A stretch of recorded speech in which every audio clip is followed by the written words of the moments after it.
Good evening. My name is Dan Cruikshank. I'm a trustee of the Spitalfields Trust. You've just been reading some text about one of our current campaigns, which is to do with the Old Trimmers Brewery. There's a scheme, very commercial scheme, for part of the brewery site being determined or discussed at least by Town as Council next couple of weeks, I think. Is for sort of shops and offices, no housing off Brick Lane. So if you feel inclined to look at that scheme and feel inclined to object to it, well, you've got the information before you a moment ago, and I think that panel comes on at the end.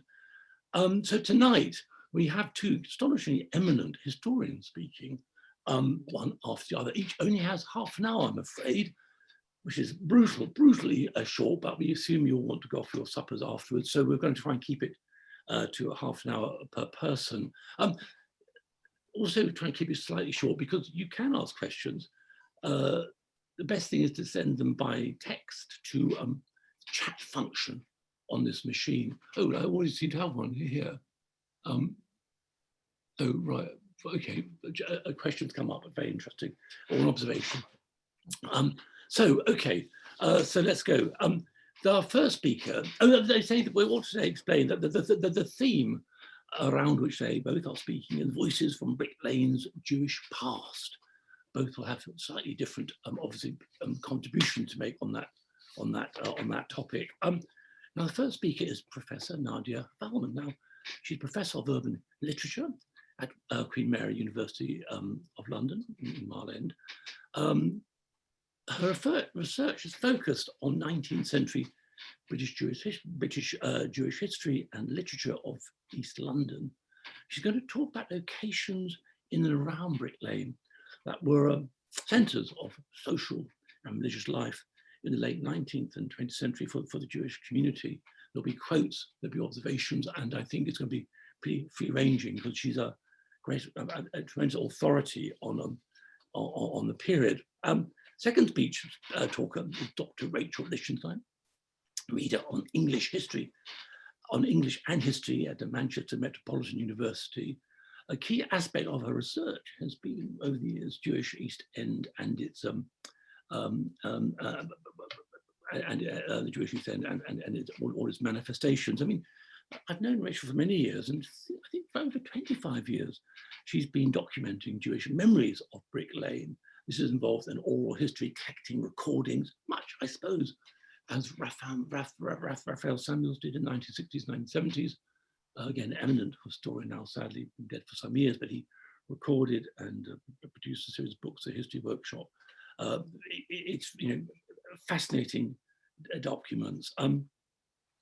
You may remember that I suppose one of the earliest expressions of Rachel's interest in the area was a collaboration with Ian Sinclair, a book published in 1999, I think, called about David Rudinsky. The book is called Rudinsky's Room, and David Rudinsky had lived at number 19 Princes Street, a building that survives, a building that dates from 1718 and from the 1860s became a synagogue. He lived in that house in a most enigmatic manner. He was a scholar. He lived, I think, for 40 years and disappeared in 1969, or so the legend goes. He disappeared. And when the Spitalfields Trust acquired 19 Princes Street in the early 1980s, we found his room intact, dusty, desolate, but as if he'd walked out the day before, so to speak. Very provocative. The imagination ran wild. So that's 1999. She and Ian Sinclair published that book, Rudinsky's Room. I'm sure most of you know about it. Currently, she's working on a memory map of Jewish East End, an interactive map, which you can get as a website. I'm sure we put on later on. You can go onto the map and you can press buttons and click things, and information magically appears. Extracts, I think, from her recordings or photographs and so on. And she also, I believe, at the moment is writing a book about Jewish women of the East End. Well, that's who you've got. You're very lucky tonight. I'm now going to sit back and Nadia's going to start with her half an hour. And I say questions, text them in, and I think a disembodied voice at the end will read them out, and our two speakers will then be in a position to, I hope, answer your questions. Thank you very much. So over to you, Nadia. Professor Nadia Valman first, please. Thank you very much, Dan. I'm just going to share my screen with everybody first.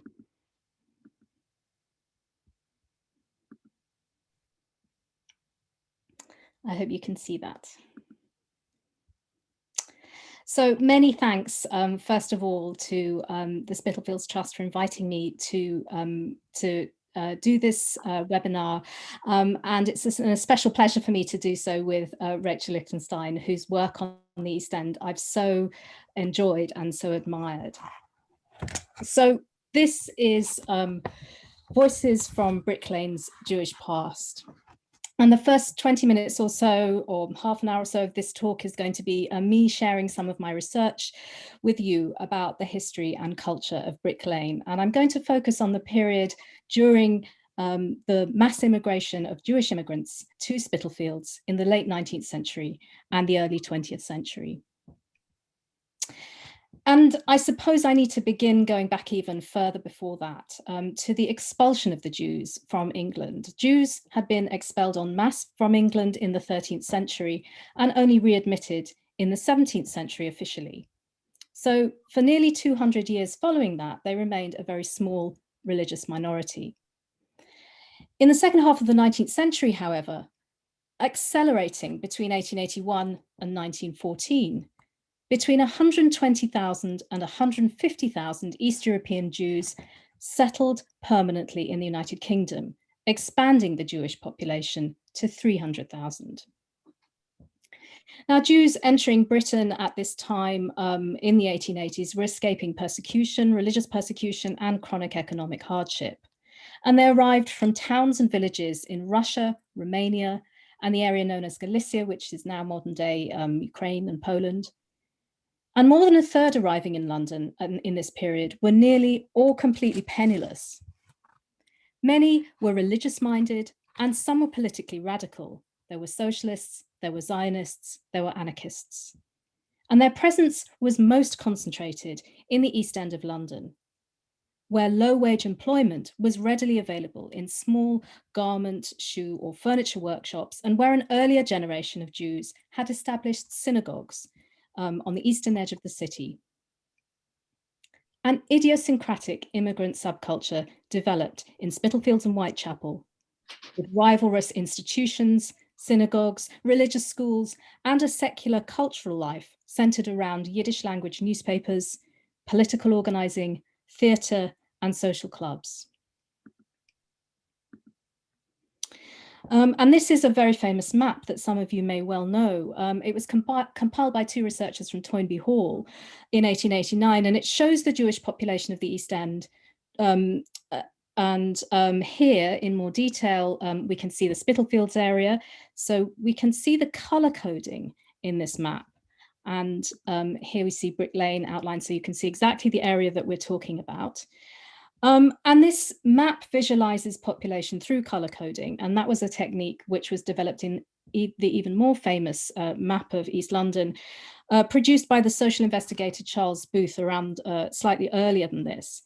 And here in this map, these dark blue areas indicate 95 to 100% density of Jewish population. So you can see from this the very, very dense Jewish population of Spitalfields around Brick Lane there, and also south of Whitechapel Road in the late 19th century. What this map doesn't tell you is what a fractured community it was. It was a community in the midst of change, having undergone, major dislocation, in which nobody agreed with anybody else about anything, about politics, about gender relations, about Englishness, and definitely not about religion.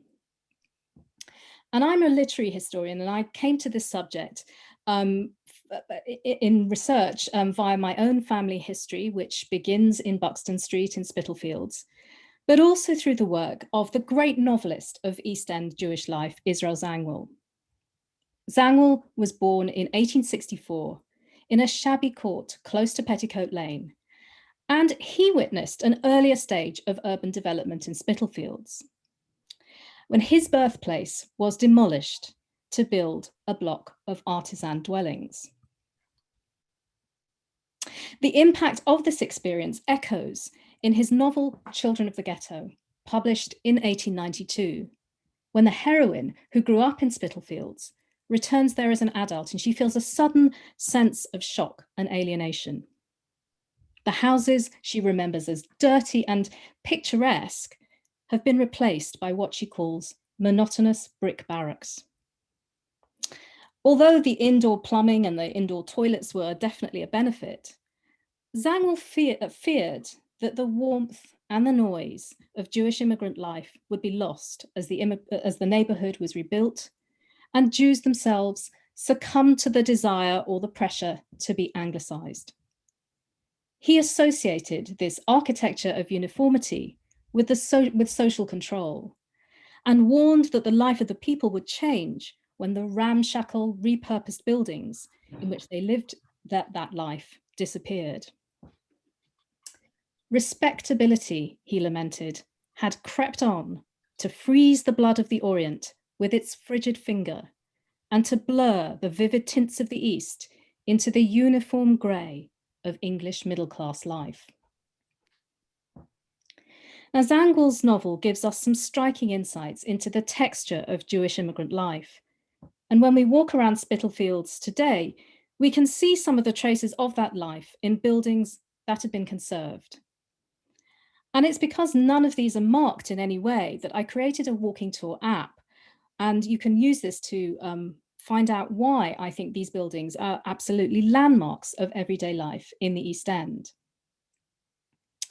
So to start, here is the soup kitchen for the Jewish poor in Brune Street, a building that I'm sure is familiar to many people participating tonight. The soup kitchen originally operated from a residential house in Fashion Street off Brick Lane, and it moved here to Brune Street to these beautifully designed purpose-built buildings in 1902.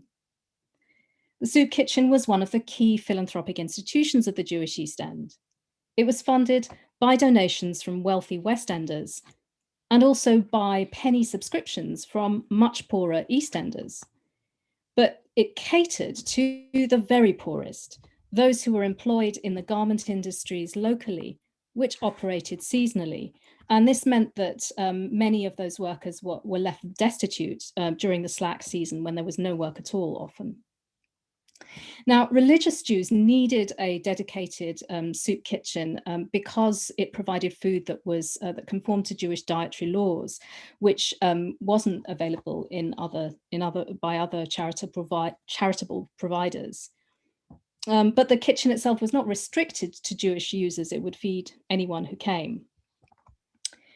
Israel Zangwill, who lived in Fashion Street, where this, at the time when the soup kitchen actually functioned from there, he had a very particular way of relating to this institution, and he really regarded it as the epitome of Victorian philanthropic hypocrisy, what Dickens would have called humbug, a place where the do-gooding rich used the desperation of the East End poor as an opportunity to demonstrate their generosity very publicly. And in fact, the soup kitchen came under increasing pressure during the Victorian period to scrutinize with greater meticulousness who was given help. But in resisting that, it resisted that impulse, this a kind of Victorian concern for only helping those who were deserving or seen to be deserving.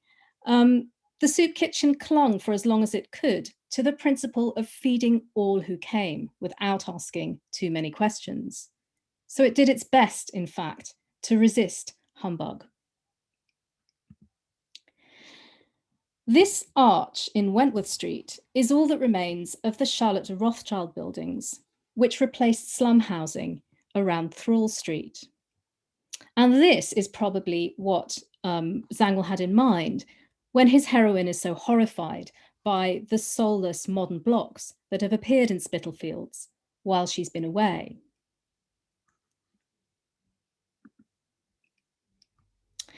Although the arch that we've just seen is decorative, the buildings themselves were austere, and there were strict rules based on the Peabody buildings nearby. Open your windows every day, clean your landing every Friday, all children out of the courtyard by 9 p.m. This was an early social housing scheme. It was opened in 1887, and it was financed by a semi-philanthropic company which offered investors a small return of 4% on shares, which would have been lower than they might otherwise have got. But whatever Zangwill thought about these blocks, they came to be much loved. In 1976, when the buildings were finally deemed to be unviable and in fact slums for their own time, most of the 1,200 tenants of the Charlotte de Rothschild buildings were in their 80s or 90s, and some were grandchildren and great-grandchildren of the first tenants. This is the frontage of the Esras Haim Synagogue in Heneage Street, just off Brick Lane, south of the Truman Brewery. It was founded in 1934, and during the 1940s and 50s incorporated 3 much older congregations, including one founded in Artillery Lane in 1870, another founded in Spittal Square in 1858, and another founded in Hanbury Street in 1915. And these congregations were known as chevrot, and this is a word meaning fellowships in Hebrew. And many of these congregations were tiny. So the Artillery Lane Synagogue, which I just mentioned, had just 45 members when it was founded. They were originally formed by immigrants from the same town or village who had idiosyncrasies in worship style or pronunciation of the liturgy, and they wanted to preserve these distinctions in the new country. And they often incorporated friendly societies too, which provided for the family if the breadwinner was sick or provided burial expenses if they died. And so they were social as well as religious institutions. In the late 19th century, they formed a federation to fight for their survival against the West End Jewish community, which hoped to abolish small congregations and establish grand new purpose-built synagogues in their place. Immigrant congregations strongly preferred their informal, improvised accommodation. And here you can see this building. If you look just to the top of the image here, you can see that like almost all the synagogues in Spitalfields, the sanctuary has been built into the residential houses with the upper stories unaltered. In other sites around Spitalfields, synagogues were built into the back gardens of houses. Zangwill writes with affection about one chevra, which backs onto a dairy, and where moos mingled with the impassioned supplications of the worshippers, who come in their rough work clothes to commune vociferously with their maker. These striking buildings that I've just shown are now all in residential use, but they retain distinctive architectural elements which are visible reminders of their past life as part of a religious and charitable infrastructure. But there are other buildings too, also of historical significance, but humble and also unmarked, which tell stories about the Jewish past in the East End also. So this is in Brick Lane above a restaurant, very close to the brewery, just south of the brewery. And these humble rooms are the first meeting place of the Workers' Circle Friendly Society, which later moved to Ailey Street, south of the Whitechapel Road. The society was a socialist organisation that began here with a handful of members and grew to a membership of 3,000 during the 1930s. It also sought to preserve the Yiddish language and to provide a forum for political discussion. The Workers' Circle were particularly active in opposing fascism and played a key role in the Battle of Cable Street in 1936, when Jews engaged in their first ever mass political action in a clash with police who were protecting a march by the British Union of Fascists who wanted to march through the Jewish areas of the East End. And this lintel is all that remains of the grand doorway to the Grand Palais Theatre in Commercial Road. We're moving a little bit out of Spitalfields here. This theatre was the longest running and longest surviving example of the rich immigrant entertainment subculture in the East End, the Yiddish theatre. Between the late 19th century and the 1930s, there were more than 7 Yiddish theatres in the East End. So this is what it looked like when it was still going. The Grand Palais was built as a cinema in 1911 and later became a wedding hall with a stage for the dance band. Yiddish performances began here in 1926 and continued until 1970. So just a bit more about Yiddish. This was a vernacular language spoken by Eastern European Jews, but it began to be developed in the late 19th century as a literary language. Yiddish theatre developed in Eastern Europe, and by the early 20th century, European classics by Schiller, Strindberg, as well as Ibsen and Shakespeare were all being performed in London in Yiddish. The actors were Eastern European born, resident in London, and often from Yiddish acting dynasties. And their audiences were also Yiddish-speaking immigrants, and also they brought along their bilingual British-born children. And the atmosphere in these theatres was unique. So punters felt quite at ease in heckling the performers if there was too much waiting, and also if they didn't like what was being said on stage. But the theatre went silent with reverence at moments of dramatic tension. So some of the East End the Jewish East End has been preserved. Some remains in fragmentary traces, but much has been completely lost. This was the Jews' Free School, which stood in Bell Lane. It was a gargantuan Victorian institution, occupying the whole block, and by the beginning of the 20th century, it was the biggest school in the country. It had 4,000 pupils, and it stood at the centre of the Spitalfields hubbub, fronting onto Petticoat Lane and the busy Galston Street Market at its side. From its origin as a charity school for orphan boys, and throughout the 19th and 20th centuries, the Jews' Free School had an agenda, which was to take immigrant children and make them respectable, patriotic citizens. Yiddish was banned, and children were encouraged to bring their parents to evening classes so that they too could learn English. In Children of the Ghetto, Esras Angel describes the motley crowds of children streaming along the streets into school, all hastening, he says, at the inexorable clang of the big school bell to be ground in the same great, blind, inexorable governmental machine. Zangwill, who was a pupil and later a teacher at the school, was quite skeptical about the process of Anglicization that is set to reduce all the extraordinary diversity of Jewish children from everywhere of every kind of temperament and appearance to a nondescript uniformity. His was a unique voice, questioning the losses as well as the gains of upward mobility.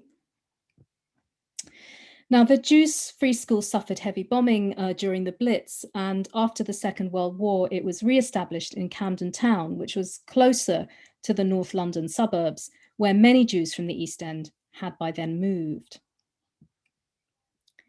Other buildings that tell us something of the texture of Jewish life were also lost to demolition and development rather than bombing.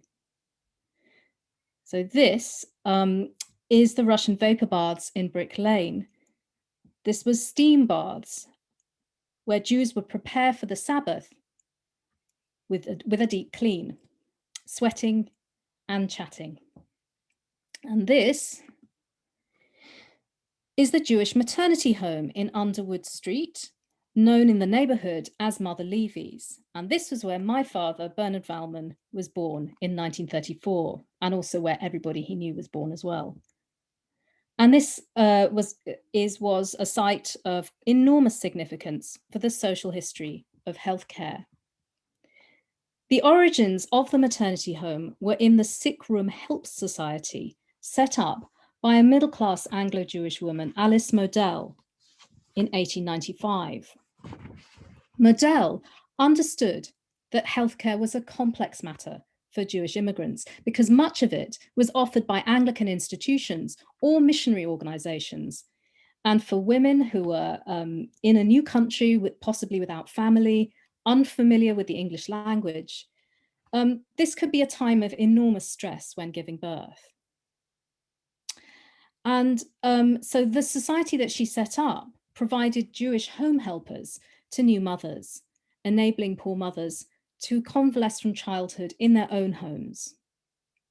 And this progressed to an actually formally constituted maternity home, which is the one you can see here. And it's a really interesting example of an East End charitable institution that was, unlike some of the others, actually not felt to be a kind of condescending intervention into their lives, a coercive institution trying to make them live differently. So mothers who gave birth here felt that it provided healthcare in a familiar, home-like environment, which at least partially maintained the immigrant ethos rather than trying to supplant it. As readers of Spitalfield's life know, however, after a very long campaign to save these buildings, they were demolished in 2012. And so was lost another chapter in the history of the ordinary people of the East End. What many of the buildings of the Jewish East End have in common is that they were repurposed buildings. It was only when the wealthier West End Jewish community donated money that they could afford new state-of-the-art buildings like the Jews' Free School or the Soup Kitchen.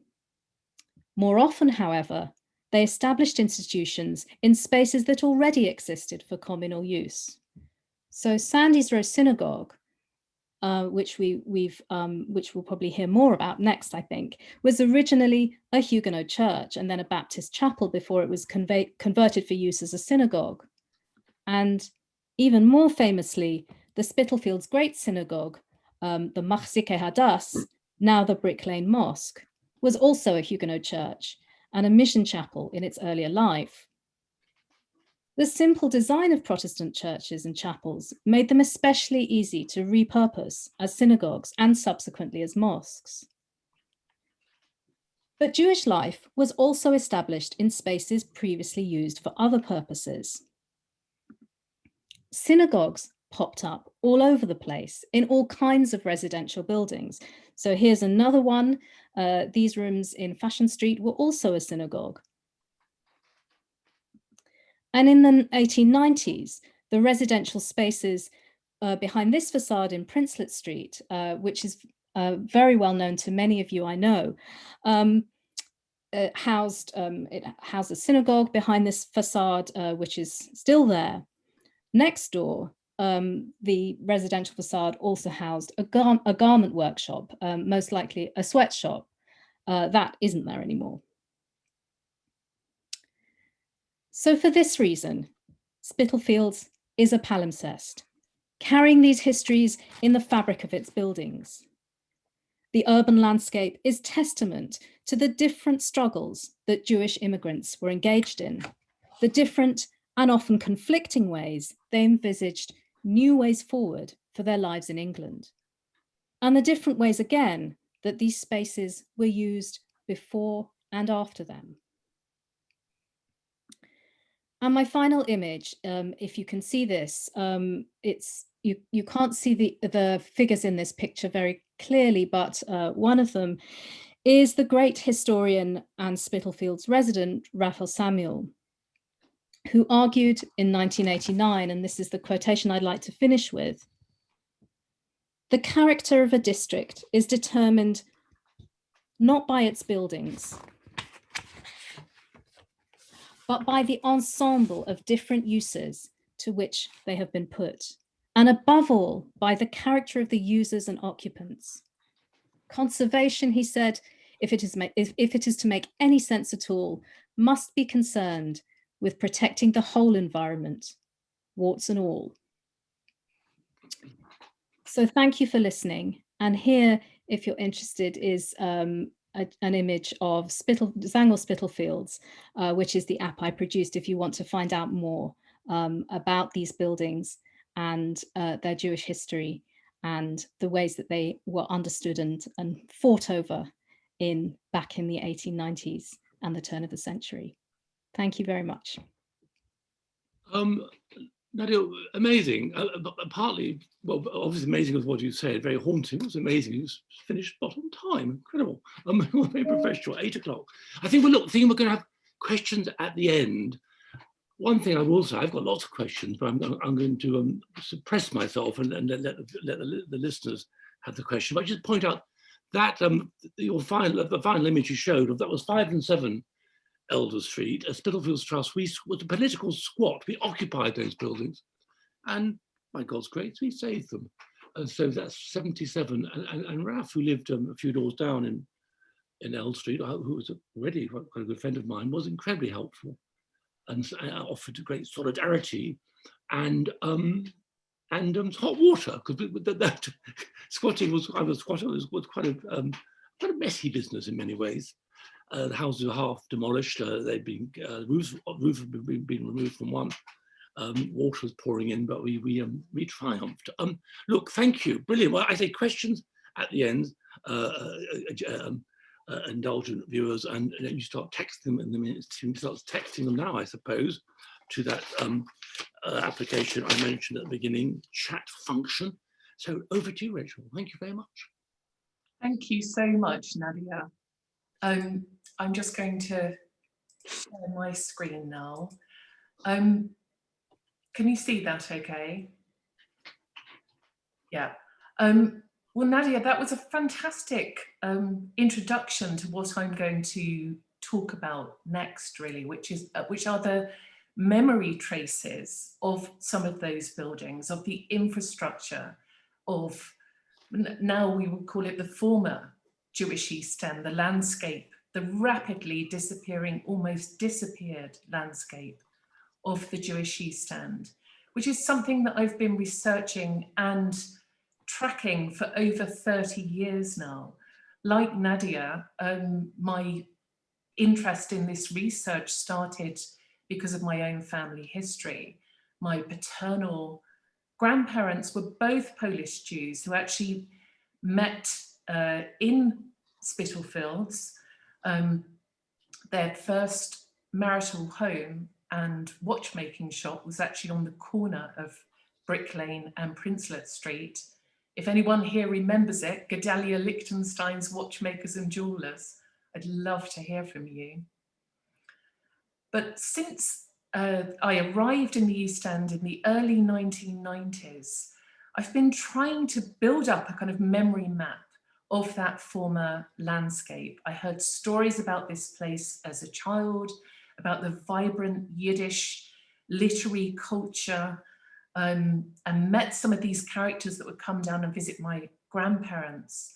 And when I moved to the East End and I started working as the unpaid artist in residence at the Princelet Street Synagogue, and within my first week, I was lucky enough to meet my great friend and mentor, the late Professor Bill Fishman, who many of you will know of, who was, I think, the person who really put the living memory, the kind of social history of the Jewish East End on the map, as it were. And I was very lucky to be guided by Bill and walk around the streets of the East End, and he brought the place for life to me. And building on the work of great historians like Raphael Samuel, like David Jacobs, oral historians such as Alan Dean, who has started to collect the oral history interviews for the former Museum of the Jewish East End, which is now amalgamated with the Jewish Museum in Camden. I started to record the stories, the oral histories, the memory traces of the Jewish East End. And last year, I launched with some wonderful collaborators working with the Survey of London, who developed this wonderful map of Whitechapel. And we developed this project, the memory map of the Jewish East End.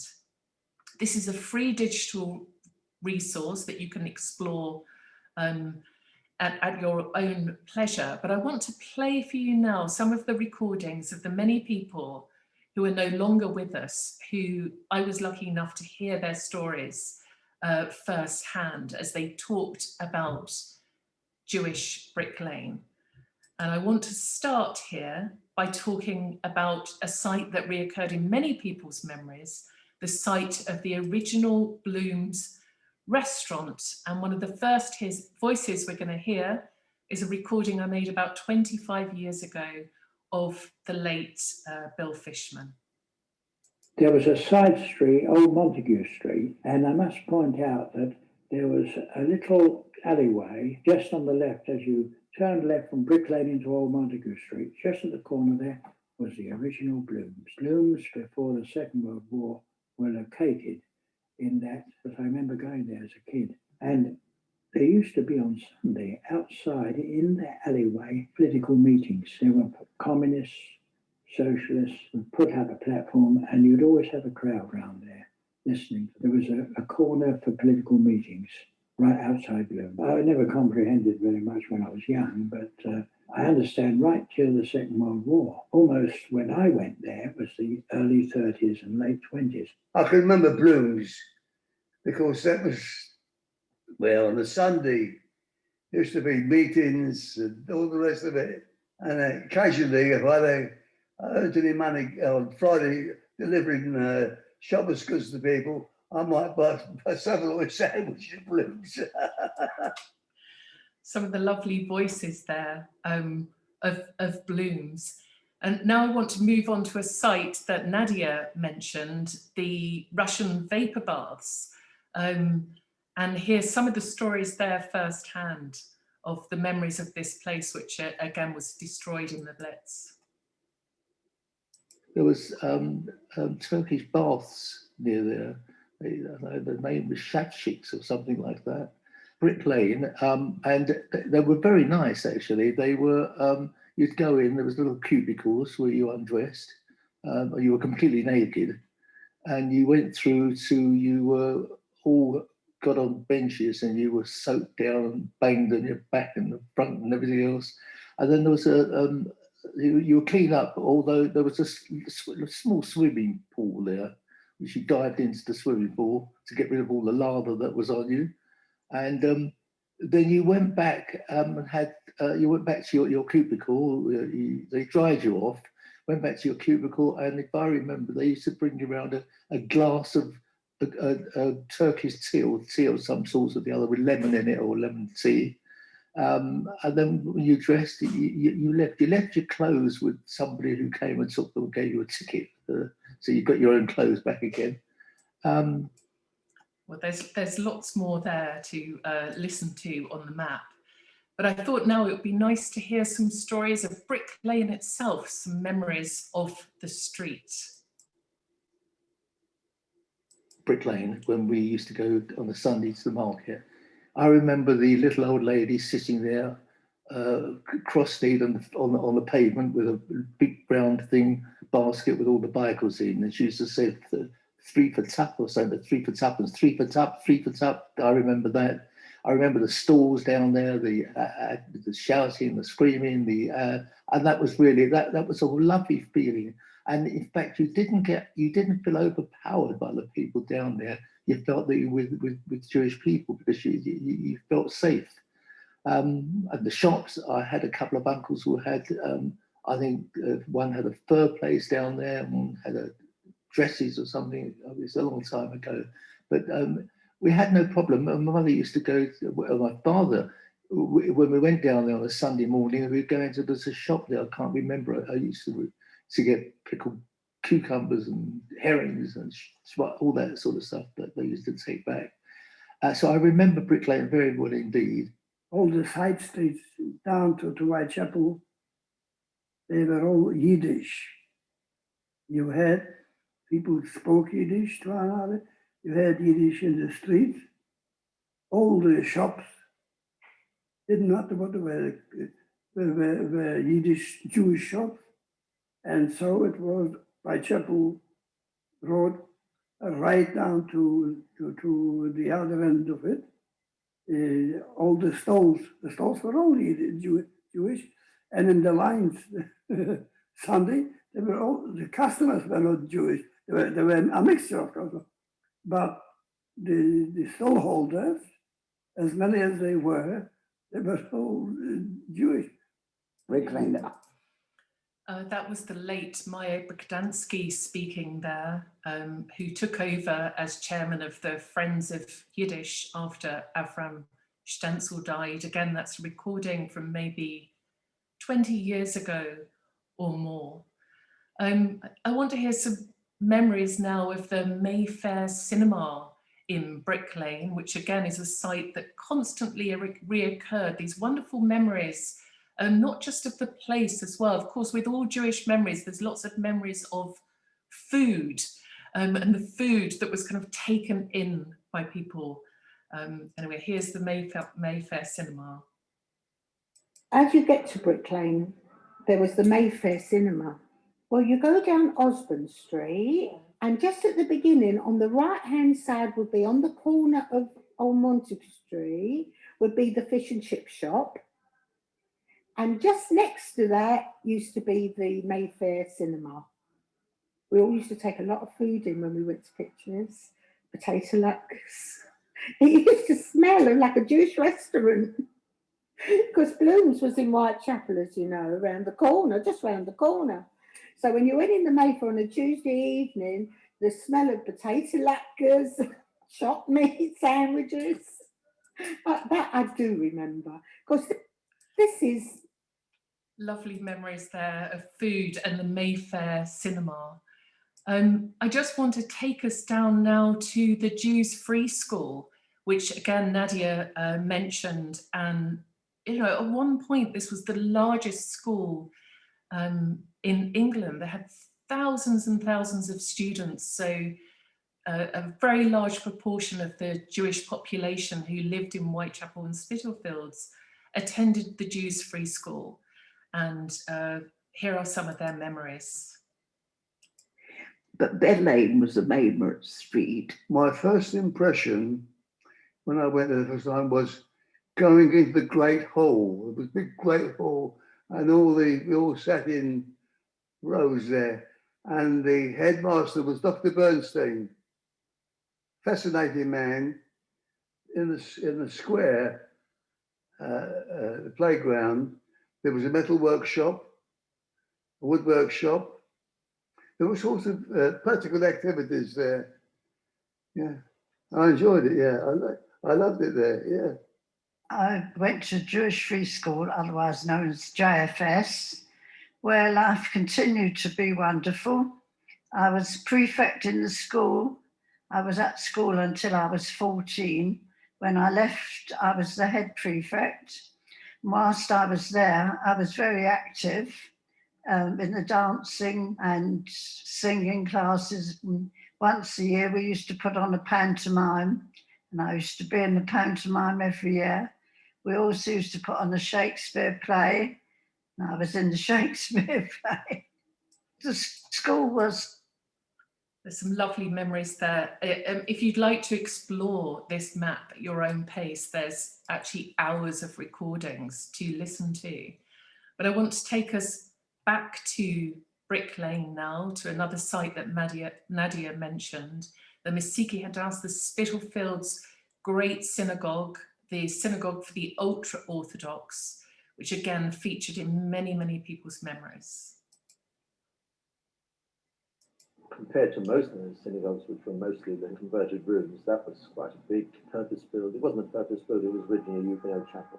It was never even all that popular with the Jews. Most of the people came here like their little shtivels. They could speak Yiddish, they could meet their friends. It was only the gentry that governed there because it was probably more expensive. There were steps you went up to get to the door. I can't see the steps. They may have been there. Yeah. And I remember the first time, I must have been about 6.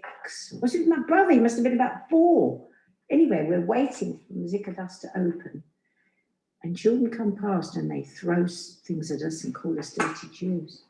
I went home to my mother and I asked her if I was dirty, do I need to wash? I didn't understand. I was quite often approached by the shamash outside. But you haven't done minhag. You haven't come in. He needed a tent for a kaddish. So he stood outside. Whenever he saw somebody Jewish or thought they were Jewish, he called them. Some lovely memories there of the synagogue, and also some memories, you know, not all the memories were good. As Nadia mentioned, you know, there was the Battle of Cable Street, and a lot of people that I've spoken to over the years, including my own family members, talked about the problems, particularly if you went further up into the kind of Bethnal Green area. So I just want to play a short recording here about the former railway bridge in Brick Lane, which now no longer exists. This is my father actually remembering this site. My parents, Millie and Alec, are Polish Jewish immigrants. They came over in the late 1920s, fleeing not from the Nazis, because that was well before the Nazis, but from the Poles, who at that time were anti-Semitic. In fact, my father used to tell me that he would go on and on about how grateful he was to be taken in by Great Britain, and how proud he was and how much he loved the country. And they'd say to him, Alec, what's so wonderful about England? What's so marvellous about living here? And he'd say, here, when I cross the road, I know nobody's throwing a brick at the back of my head. And it was just as simple as that. Anyway, they settled in the East End near Brick Lane, and started a little jewellery shop, or really it was a more watch repair, clock repair business. And he would say about Brick Lane that his part of the street was absolutely fine, but if he went beyond the railway arch, that was territory he couldn't go to. It was Bethnal Green. That's where Mosley was and where the fascists were. So they never went there. I'd like to play some of the recordings now of the Rothschild buildings, which again, Nadia mentioned and showed us some wonderful photographs. And here we hear some stories of former residents of that place. They lived in Rothschild building, and they might have lived in the town at first, and then they moved to a more posh one, the Rothschild. I remember we were very crowded, but we didn't know any better, so we had a good life. Can't say it was a bad life, we were happy. That's all I know. 2 square rooms and a scullery, about where that television ends, you know, a narrow scullery, and that's what they were like. No bathroom, nothing. I mean, they had a toilet as you come in. They had a gas stove in the kitchen, and they had a sink, but it was only enough for one person to be in that room. And there's many more memories there to hear from the Rothschild buildings.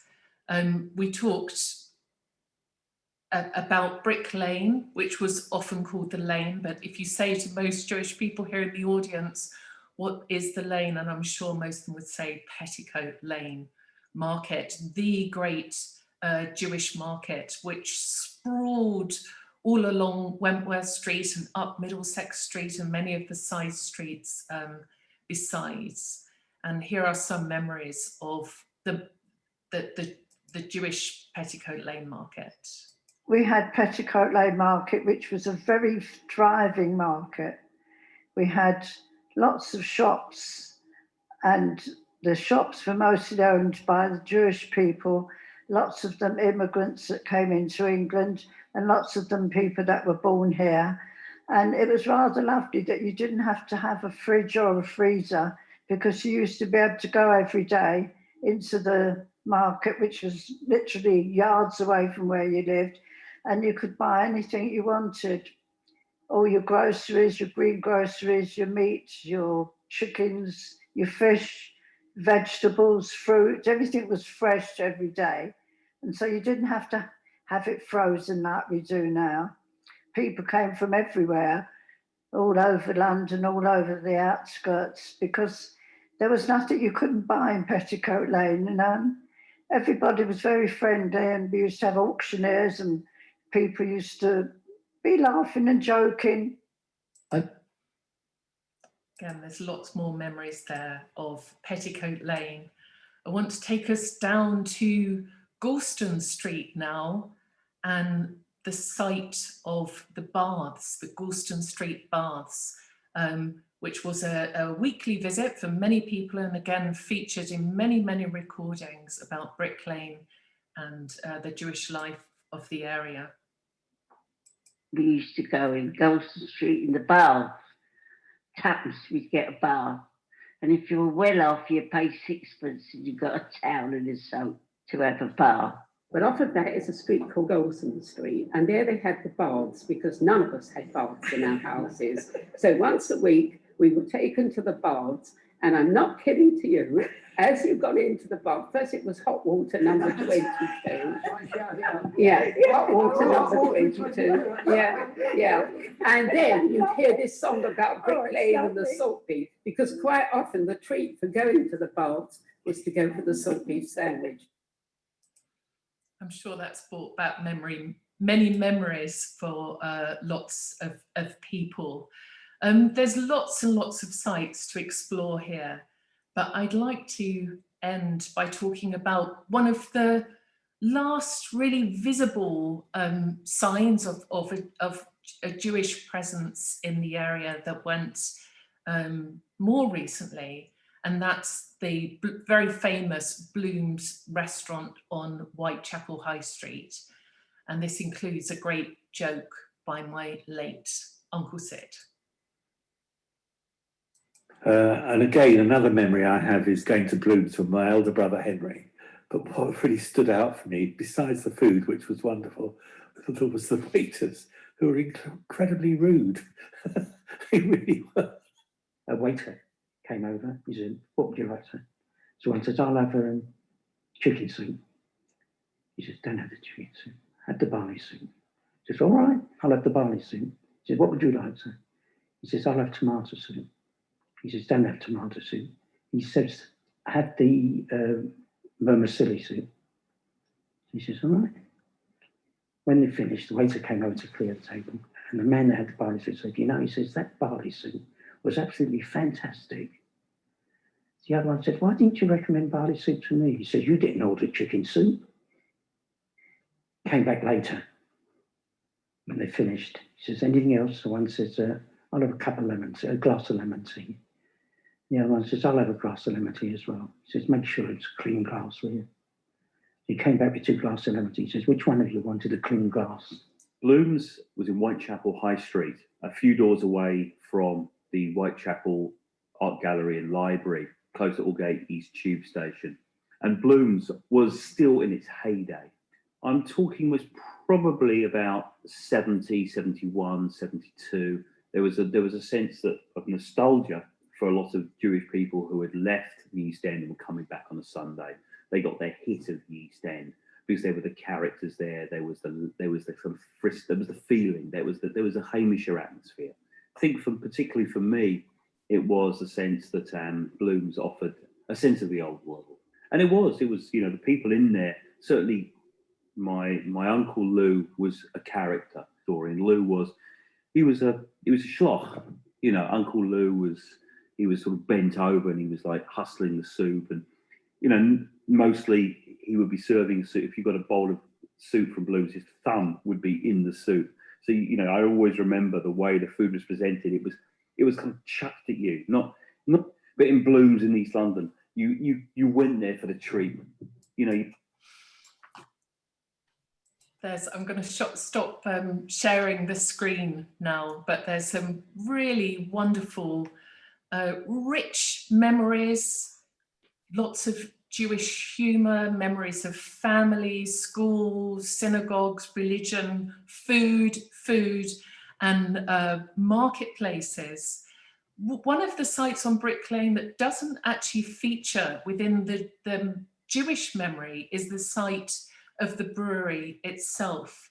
But the brewery site in Brick Lane is somewhere that I have researched very extensively during this book that was published a few years ago on Brick Lane. And there's a whole chapter in there about the brewery site. And this really is something worth fighting for. You know, there's been a brewery on Brick Lane from 1666, making it one of the oldest businesses in the UK. During the research for that book, I managed to gather these wonderful, wonderful stories about the community that worked there, many, many generations of the same family, working in the stables, working in the brewery, working in the cooperage, an extraordinary site. When I arrived, it had just been turned into kind of artist studios, and then since then we've seen it develop into this really vibrant place that so many people kind of come to the area for. And I urge you all to fight strongly against this new development, which will change the whole nature of that place and even further erase the kind of historic memory and landscape of Brick Lane. I think I'll finish there. So thank you very, very, very, very much.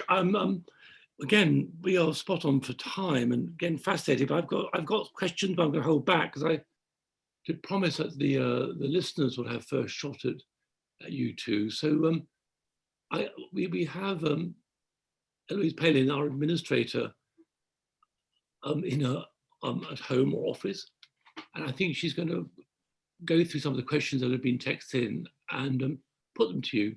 This is the disembodied voice I mentioned at the beginning of this. So, Eloise, are you there? I am there, yeah. You can hear me. Yeah, not so disembodied. No, no longer disembodied, right? Disembodied. Yeah, we've had lots of comments, lots of appreciative comments as well. I'm just going to, so Michael William Bundy says, he did a previous one. We'll go with this one. Brian Colvin says, can you comment on the role of the London Hospital in Jewish life and the development of the London Jewish Hospital, which isn't necessarily about East London, but it's quite an interesting question. I don't know if that's necessarily for Rachel or Nadia. It does actually exist on the memory map as a site, because so many people spoke about it and spoke about the fact that there was actually kosher food served there because they had so many Jewish patients at one time. So there is further information on the map. And I should also add, if you click further on the read more section, there's historic texts that were written in collaboration with myself, and I should say Laura Vaughan, Professor Laura Vaughan at UCL, as well as the Survey of London, who collaborated to that map. And actually, I can add that the London Hospital was serving kosher food to Jewish patients from very, very early on. It was extraordinarily ahead of its time in that respect. And I think they really understood there the connection between making patients feel comfortable and health outcomes. And there was much better health among the Jewish immigrant community in the late 19th century than among their peers of equivalent economic status. And much of that was to do with the really excellent health provision in East London for everybody. And Jewish immigrants had, in addition, the charitable organizations that provided for them as well. So this was one little bit of life in which Jewish immigrants were really very much advantaged. Brilliant, thank you. Michael William Bundy asks if Columbia Road Market had a Jewish connection. Isn't a question I thought of actually. Do either of you know?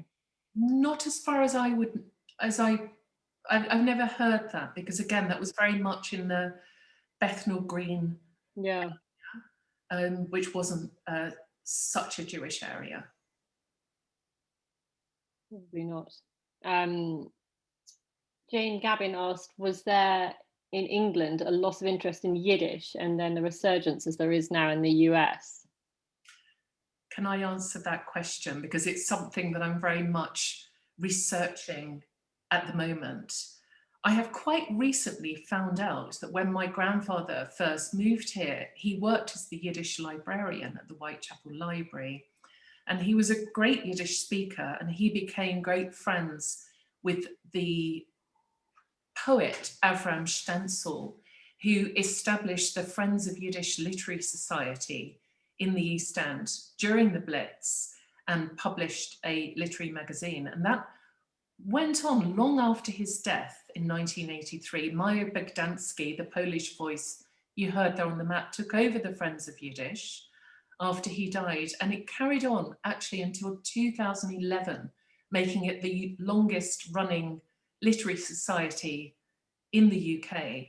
And in the 21st century, most of the attendees were academics or young people who'd learned Yiddish, either, you know, one of the Yiddish schools in Europe or at university. So yes, I mean, that was just one example of a number of institutions. Nadia mentioned the Yiddish theatres, of which there were numerous Yiddish theatres in the East End, and also Yiddish papers.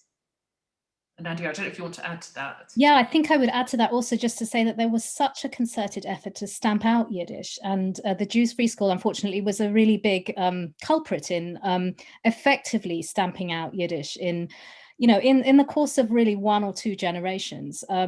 And it's to the credit of these stalwart supporters of the language that it did survive. And I think that it survived very, you know, small places, as Rachel's describing, but is clearly undergoing a massive renaissance at the moment. And there's a great interest in this extraordinary kind of mixed language that has so many different sources, and that also has a huge cultural that there is a huge body of cultural work that comes with it that has not been read for decades and decades. So it's really full of excitement, I think, for younger people and people, scholars of language and literature.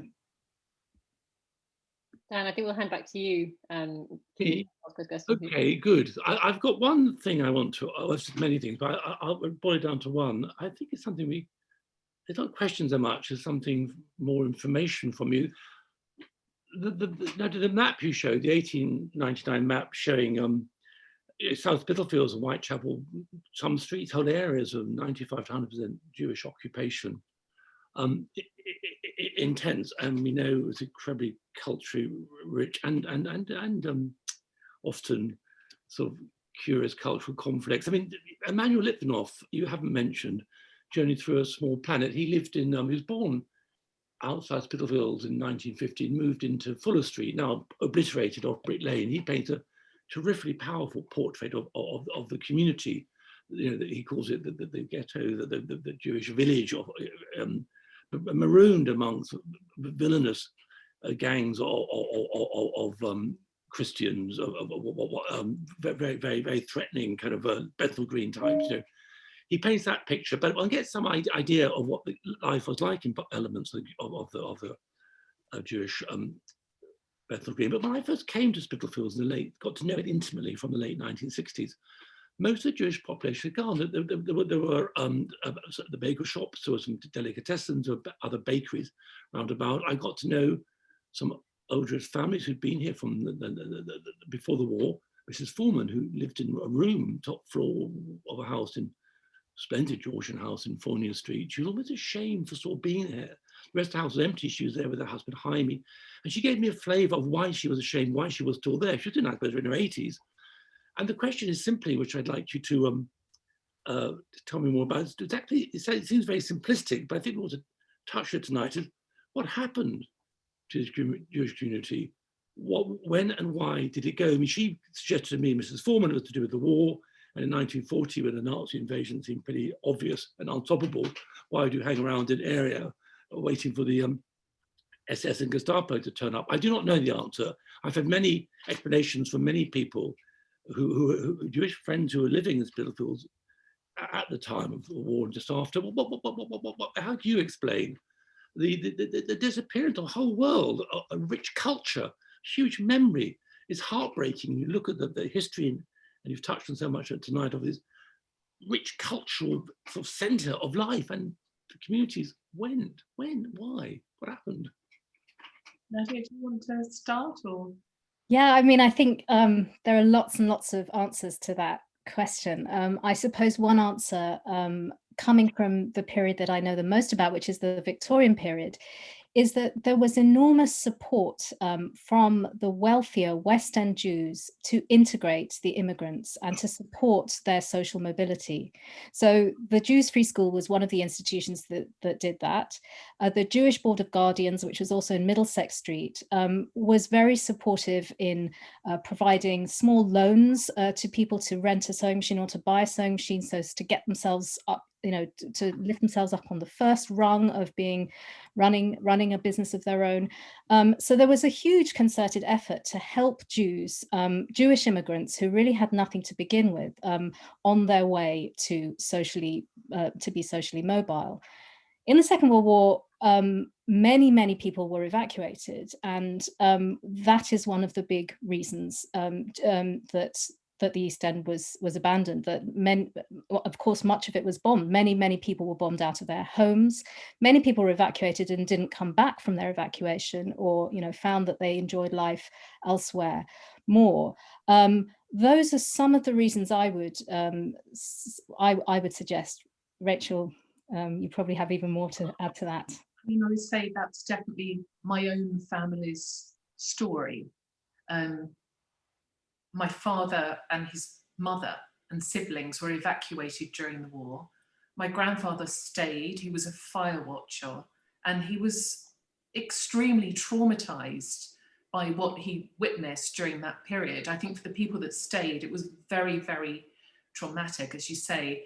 I mean, Majer Bogdanski says it there on the memory map, that after the war, the place was so badly bombed that there was very little to come back to. But there'd been a movement out for quite some period before that.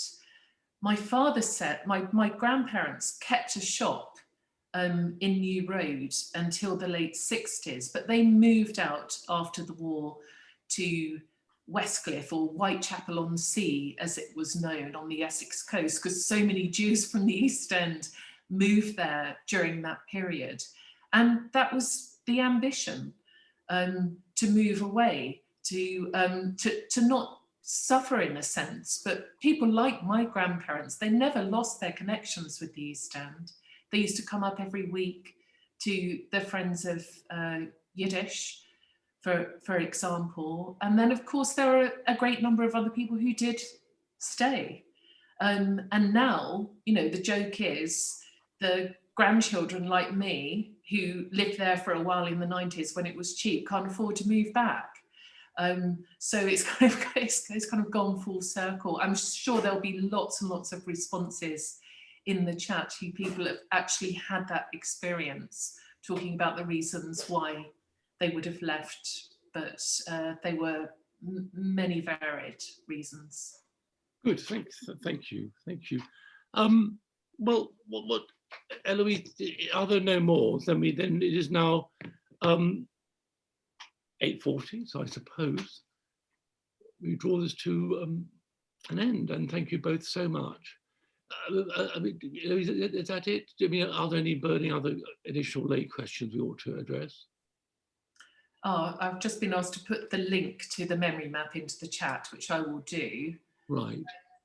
Dan, I would just like to take this opportunity to just thank you and the Spitalfields Trust, actually, for all the incredible work that you've done for decades now, kind of preserving the character of Spitalfields in particular. And maybe we could end, Eloise, by just showing that slide again so that people have the opportunity to protest against this new development. Good, thank you. Thank you, Rachel, very much. And slide coming up. Yes, we must put it out. I said we would, because it has the details on it if you are so minded to find out more and to object to this commercial development on Woodseer Street, edge of the Brick Lane site, east of Brick Lane. The Truman Brewery site, east of Brick Lane. There it is. There's the information. All support for the trust would be most welcome. Thank you very much indeed. Okay, thank you. I think this is very end. Strange as the Zoom world is.